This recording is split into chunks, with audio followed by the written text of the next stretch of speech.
याशिका खुराना का आप सभी को राम राम, सत श्री अकाल, आदाब। जीवन एक खूबसूरत बंधन है। जिंदगी क्या है? कुछ लोगों के लिए सुखों का सागर है तो किसी और के लिए दुखों का पहाड़ है। तथापि जीवन जीना एक कला है। देखना यह है कि हमारे जीवन का उद्देश्य क्या है। उत्तर है कि 2 वक्त की रोटी का जुगाड़ करना, और यही मूल उद्देश्य भी है। भोजन व्यवस्था के बाद ही अन्य सुख सुविधाओं की बारी आती है, और यही से एक खूबसूरत सा बंधन का एहसास होने लगता है। हम सब एक दूसरे से बंधे हुए हैं। भौतिक तथा मानसिक और आध्यात्मिक तीनों ही रूप में हम सब बंधन में हैं। धरती, आकाश, ग्रह, उपग्रह, चंद्रमा, तारे आदि भी तो एक दूसरे से बंधे हुए हैं। समस्त गतिमान प्राणी और समस्त मानव, माता पिता, भाई बहन, पति पत्नी, यार दोस्त, फिर गुरु शिष्य तथा अन्य रिश्तेदार आदि भी तो एक दूसरे से बंधन में हैं, और प्रकृति से स्वाभाविक रूप से हमारा बंधन है।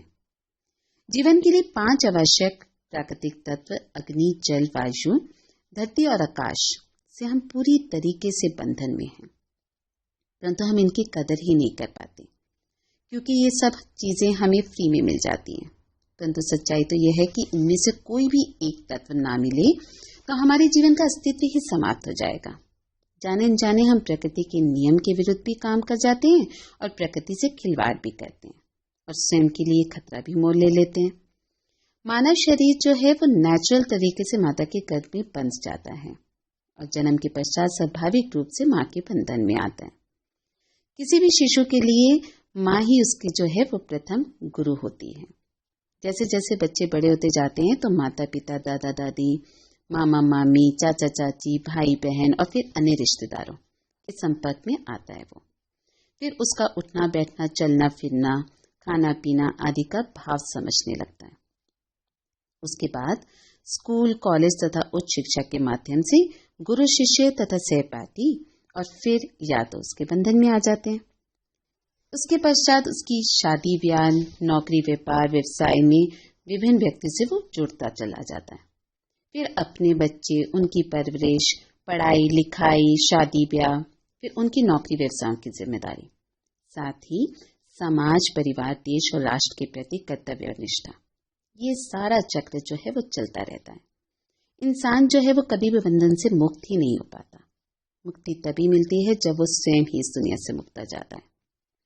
एक बात और है, मनुष्य खूबसूरत बंधन के साथ साथ पराक्षित जीवन भी जीता है। एक तरह के हर तरह के काम उसे किसी न किसी की सहायता से ही करने पड़ते हैं।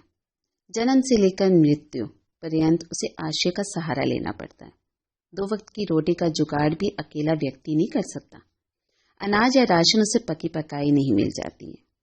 इसके लिए भी तो जगह जगह कृषि उत्पादक, मजदूर, किसान, खाद बीज, फिर मशीन व्यवसाय, बाजार आदि का सहारा लेना पड़ता है।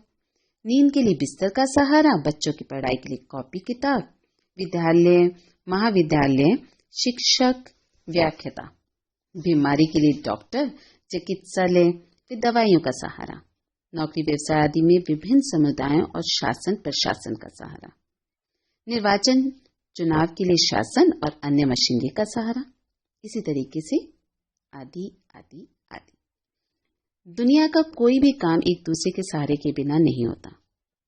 यहाँ तक कि प्राकृतिक घटनाएं भी एक दूसरे के सहारे के बिना संभव ही नहीं है। बारिश के लिए मेघों का सहारा, मेघों के लिए वाष्प तथा वाष्प के लिए सागर, और फिर सागर के लिए सूर्य का सहारा। यहाँ तक कि भगवान को भी मंदिर पुजारी और भक्तों की जरूरत होती है। तथापि मानव, उसे तो कदम कदम पर सहारा चाहिए। कदम बढ़ाने के लिए उसे जमीन या आसमान चाहिए। यही पराक्षित जीवन है। गीता में उल्लेख है ना कि इदम शरीरम कौन्तेय क्षेत्र मित्यभिधीयते। इस शरीर को इदम अर्थात यह कहा गया है, और जो यह होता है वह मैं नहीं होता। आगे कहा है कि महाभूताने हंकारो बुद्धि व्यक्त मीर्च इंद्रियाणी देशकम च पंच चिंत्रिय गोचरा। 5 महाभूत अहंकार, बुद्धि, मन, इंद्रिया व प्रकृति सब इसी शरीर के अंतर्गत है। स्वाभाविक प्रश्न है कि क्या यह शरीर मेरा है? इसका उत्तर है कि इस शरीर को जितना और जैसा चाहें रख नहीं सकते। अपनी इच्छानुसार हम परिवर्तन नहीं कर सकते। रोग, दोष, बीमारी और वृद्धावस्था से हम बचा नहीं सकते और ना ही इस शरीर को मृत्यु से बचा सकते हैं। तो फिर ये शरीर मेरा कैसे हुआ? शरीर तो मात्र मुझसे बंधा हुआ है। मैंपन और मेरापन रहने वाले नहीं, लेकिन इन्हें बांध कर रखने पर अशांति, दुख, जलन व संताप होते रहेंगे। इसलिए स्वीकार कर ले कि ये क्रियाएं तब मेरी नहीं होंगी। वास्तव में सभी कार्य प्रकृति के गुणों के द्वारा किए जाते हैं, लेकिन अहंकार से ग्रस्त मनुष्य यह मानकर चलता है कि वही करता है।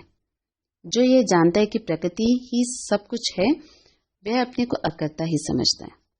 प्रकृति ने सबका संबंध जोड़ रखा है। अपनी जगह पर रहते हुए अपने कर्तव्यों का पालन करें और निसंदेह संत सिद्धि को प्राप्त कर लेंगे। यह एक सच्चाई है। सृष्टि की अनुपम रचना है मनुष्य। बोलने और अभिव्यक्ति की कला से ओतप्रोत मनुष्य सभी प्राणियों से अलग और बुद्धिमान है। उसके जीवन का मूल मंत्र है प्रसन्नता।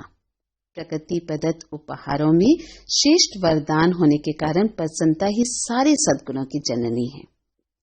सफलता, असफलता, जय पराजय, सुख दुख सब उसके लिए बराबर है। प्रसन्नता ही जीवन की साधना है, उसका श्रृंगार है और जीवन का उद्देश्य भी है। यही सत्य है और यही सार्थक जीवन है।